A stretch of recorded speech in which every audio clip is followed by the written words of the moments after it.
Hi guys, it's Beth here. I am with the third reaction video. We're still gonna react to Blue Ink again. This one is chapter 3, Life After Destruction. So, as always, I'll put the original person that made this in the description below, and I got the captions on still, so you can understand what they're saying. And let's get right into it. Blue Ink by Elizabeth Scarhart and Snowball the Snowflake. Illustrated by Snowball the Snowflake. Narrated by Elizabeth Scarhart. Chapter 3. Life After Destruction.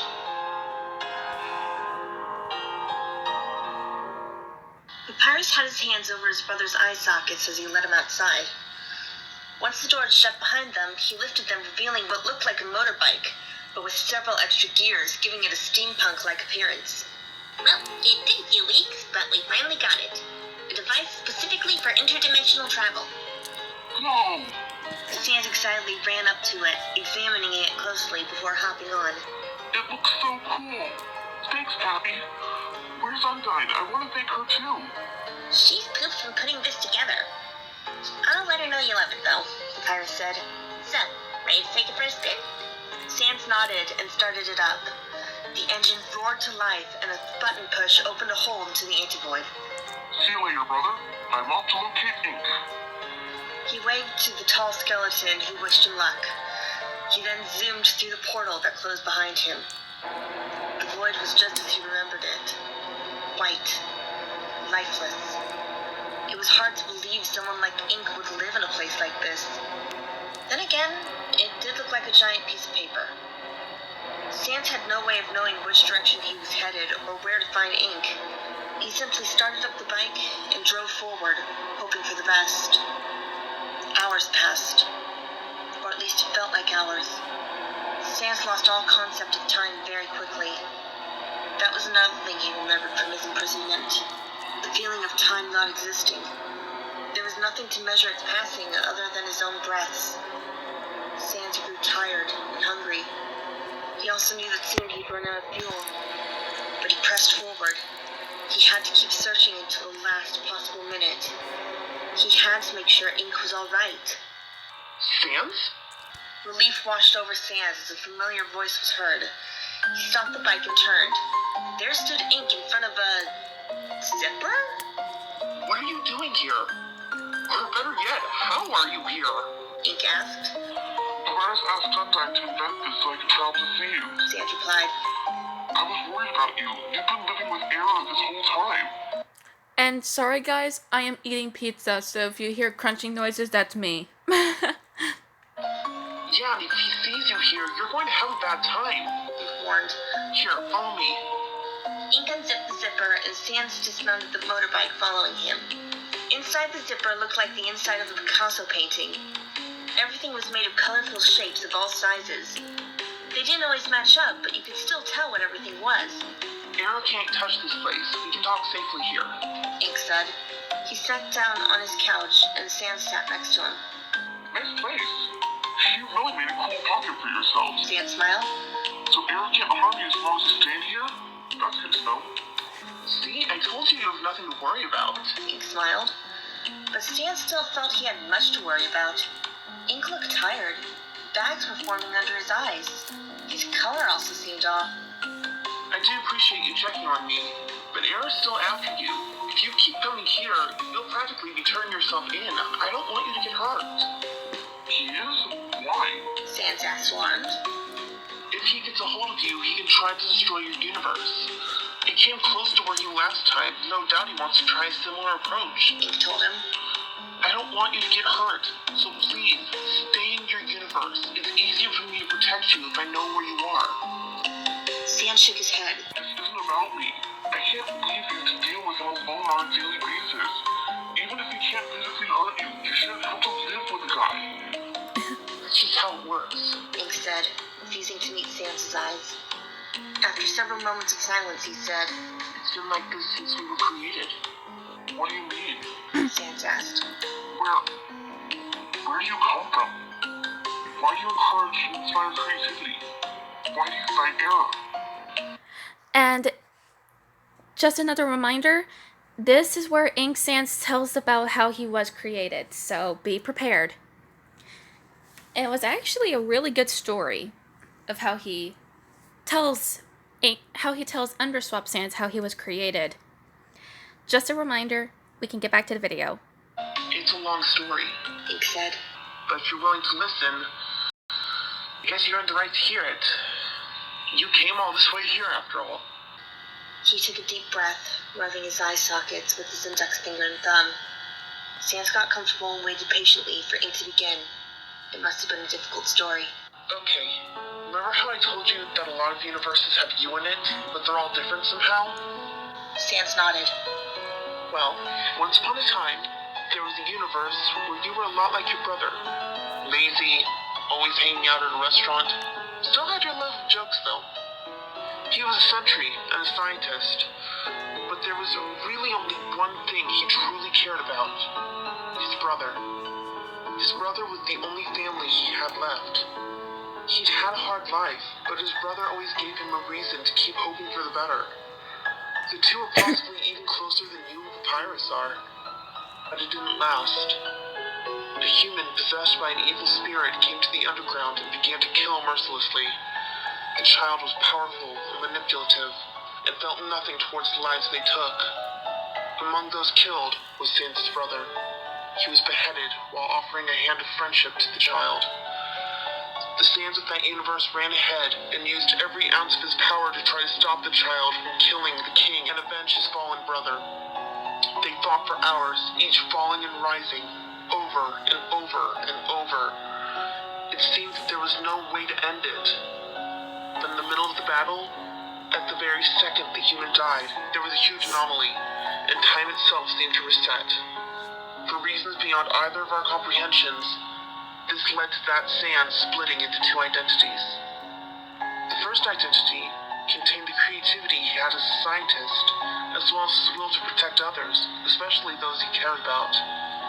With no sad memories to hold him back, he became the embodiment of creativity and donned the name Ink. Sans' eyes widened. So, you're part of that Sans? When he said when Underswap Sans said, "So you're a part of that Sans," I know the subtitle says, "So you're proud of that Sans."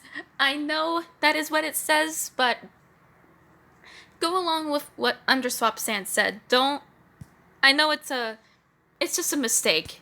These captions are always doing that. But back to the video. That's incredible, heartbreaking, and really cool all at the same time. Good description. Ink laughed. Pretty good description. And before you express any condolences over a lost brother, I really have no memories whatsoever about being that Sans, so I really don't feel sad or anything about it. So if you're one of the beings created from that split, then the other... Sans slowly put together the other half of the equation. Yes. The rest became error. He had all his memories, anger, and griefs. He saw that the anomaly had let the human live and not him, and it twisted his sanity. After failing to stop the human in this new form, he destroyed the universe, solidifying his place as the embodiment of destruction. Now neither of us are tied to any world. The anti-void is all that's left of the world we once lived in. And from its damaged walls, we can enter other worlds or even go beyond. Error and I fight because we have to keep each other in check. However, Error does not understand this. He's too driven by purpose. So really, I'm the only one keeping anything in check by fulfilling my roles to the best extent. Until Error realizes he's abusing his position, the two of us will always fight.